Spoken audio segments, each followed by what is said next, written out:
Hey, I'm Alex Radcliffe from Board Game Co., and this is News and Week in Review, although it's probably going to be a short one today. I say that because I'm filming this a little earlier than I normally do, because in way too little hours, I am boarding a flight to Germany to go to Essen, and I am panicking.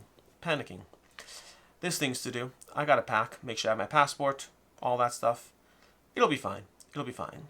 Anyway, News and Week in Review. We're going to go over a bunch of news pieces, the videos of the week, the games we covered this past week, as well as, things coming up, the usual stuff. Links and timestamps to everything down below. As far as news, it's a fairly short news week, but that's also because, again, I'm filming this a little bit early, so that means you miss out on some things. But over on Board Game Wire, we have an article on Trump threatening to raise tariffs to 130% on China. So again, that brief reprieve is a brief reprieve. The biggest issue isn't even the reality. The biggest issue is the uncertainty of the reality. Meaning, at the end of the day, once a publisher knows what something is, they can at least decide what to do next. Whether that means raising prices, whether that means not launching something. There's a lot of options if you know something. The problem is it's constant instability, which makes it not sustainable for publishers to do anything other than guess, cross their fingers, hope for the best, and possibly go bankrupt, possibly overcharge customers. It is impossible to properly run a business in unsustainable and unsteady. There's a different word. You need steady environments. I'm blanking on the word, but you need a steady environment. You cannot have things shifting in this way to be able to run a business. So Trump's war on China is really a war on anyone trying to run a business that currently uses China. And yes, I understand some of you will be like, well, don't use China. Okay, but then many people will not be able to successfully run the business because of the fact that we have a global economy. The world has been built around a global economy. This attempt to change that is just hurting a lot of people domestically, from the consumer and the end price of their products, to the people trying to run businesses, forcing all the businesses to basically go to the top, meaning the people that can weather this the most are going to the big corporations, not the smaller companies. So in the name of nationalism, a lot of people get hurt. It sucks. It just sucks. That's what it is. Moving on from there, though, we have Cthulhu Death May Die was sold by CMON to Asmodee. I did a full video on this on Wednesday, so if you want to see my full expanded thoughts, by all means, check out that video. The short version of it is, this means you are more likely to get your Cthulhu Death May Die pledge than before. I mean, not to say you wouldn't have otherwise, but this certainly puts it in more sustainable financial hands as far as where things are. As far as what this means for Asmodee, nothing much. Asmodee is doing well. Yes, there's a lot of debt in Asmodee, so they have an Embracer Group. Long story short, Embracer Group, there's lots of debt, but Asmodee is the best run company, best run thing from all of Embracer Group's investments, which makes it able to weather things. So lots of complicated financial stuff, but the short version is Asmodee seems to be doing well by all accounts. As far as what this means for CMON, it does take away one of their big IPs, should they ever get to a point where they are trying to move forward again, but also it does mean in the short term they are better able to ensure that everything they've promised does actually get delivered, which is good for their ability to come back one day and say, look, we did it all. We got you all the stuff we promised. Now trust us for the next campaign. That's a very short version of what my video covers on Wednesday. This past Wednesday, not next Wednesday. And then lastly, we have Terraforming Mars Legacy. This was announced a while ago, but the campaign page was up. This is an interesting one. Terraforming Mars Legacy, which is also, by the way, not a legacy game, which is also, by the way, only 7 games, which is also, by the way, broken up into 2 parts. I'm a huge Terraforming Mars fan. The comments on that page are basically exclusively negative. I get where they're coming from. Meaning, to be clear, the comments. I get where the comments are coming from. As a Terraforming Mars fan who was expecting a legacy game, which would be like 12 games, I'm like, okay, so there's only 7. And we only get 4 now, and 3 you have to pay more for later. My hope, here's my hope. There's two ways this goes. Way 1, which I'm hoping is not the actual reality, is that this is just the worst attempt to get your money. It's the worst, what's the word? Money grubbing? No, there's a different word. It's whatever it is. It's the worst, let's use money grubbing. It's the worst money grubbing way to try to take advantage of their backers, and they just screwed it up big time. That's what option 1. Option 1 is this is basically just a blatant cash grab. How can we milk our customers for as much money as possible while not even delivering them quality content? That's option 1. I hope it's not that. I hope it's option 2. Option 2 still involves how can we get as much money as possible from our customers, but I don't mind that as long as you deliver something that's worthwhile. Businesses do have to sell things to be able to continue to run. The goal of a business is to make something that you should want to buy. So there's always going to be the goal as to how can we get as much money from our customers as possible. But that's okay with me as long as they actually deliver a product worth what they're doing. And I'm hoping this is just a messaging issue. We have Perseverance, Castaway Chronicles, Part 1, Part 2, Part 3, Part 4, broken up into two massive campaigns, 4 different games. And they did that well by not trying to pitch it as a legacy game that has like 2 games. I think the issue here, I hope the issue here, is just messaging. I hope this is ultimately a massive scale, amazing Terraforming Mars experience that is totally worth it, but the issue is calling it legacy, but you don't actually destroy components, so it's not really legacy, it's more campaign. You also only have 7 games, and we're splitting up into 2 parts.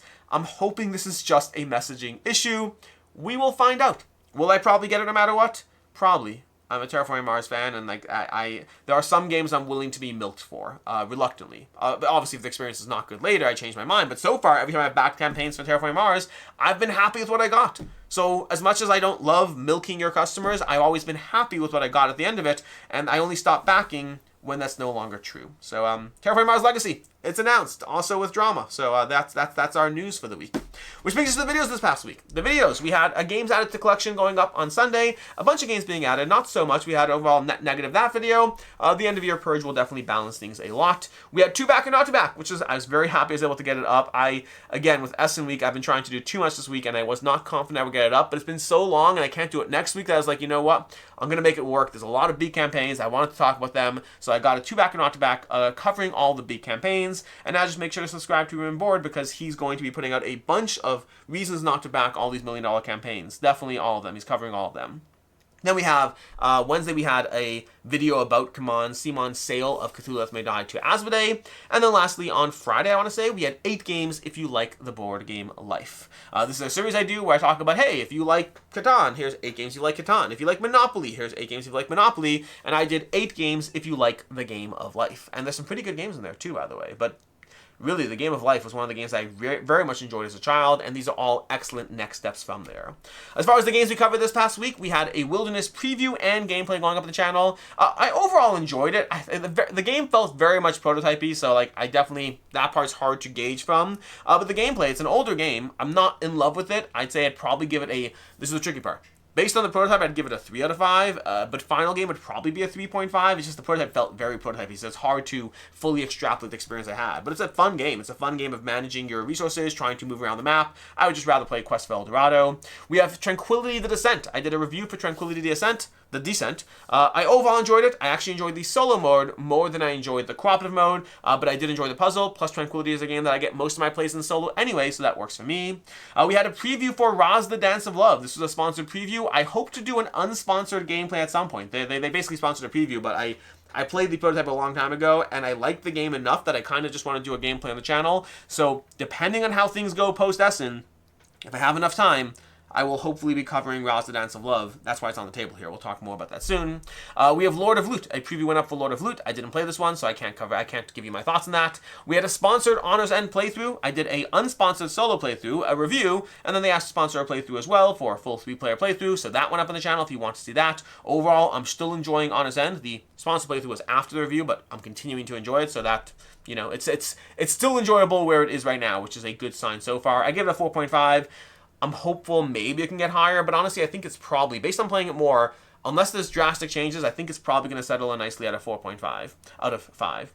Then we had a review, our first impressions for Threshold. Threshold's a complicated one. I definitely recommend checking out the video. Overall, short summary of it is that I gave it a minimum score of 3.5, a probable score of 4, but there are a bunch of prototype issues that kind of got in the way of the experience, and also there's some small gameplay aspects that I hope change or get streamlined in the final product. But there's a lot of promise to their attempt to bring an MMORPG to the tabletop. I think they did a very good job with some caveats. Check out my thoughts and opinions on that. And then lastly, there was a review for Punica. Punica is a Rome vs. Carthage. It's a 2-player abstract game. My first game, I bounced off hard, but then as I dove back into it, understanding it more, it was significantly better. Like, my first game was so bad. I was totally out, and then I continued playing, and I really enjoyed it. So that was a review of Punica, but check out that. I give it a 4 out of 5. As that brings us to today. Today we'll have a few things going up. We should have a, I changed it to no. There was going to be Legacy of Eastbrook gameplay, but I did not get to do that in 4S, and unfortunately juggling too much. So what did I place in its place?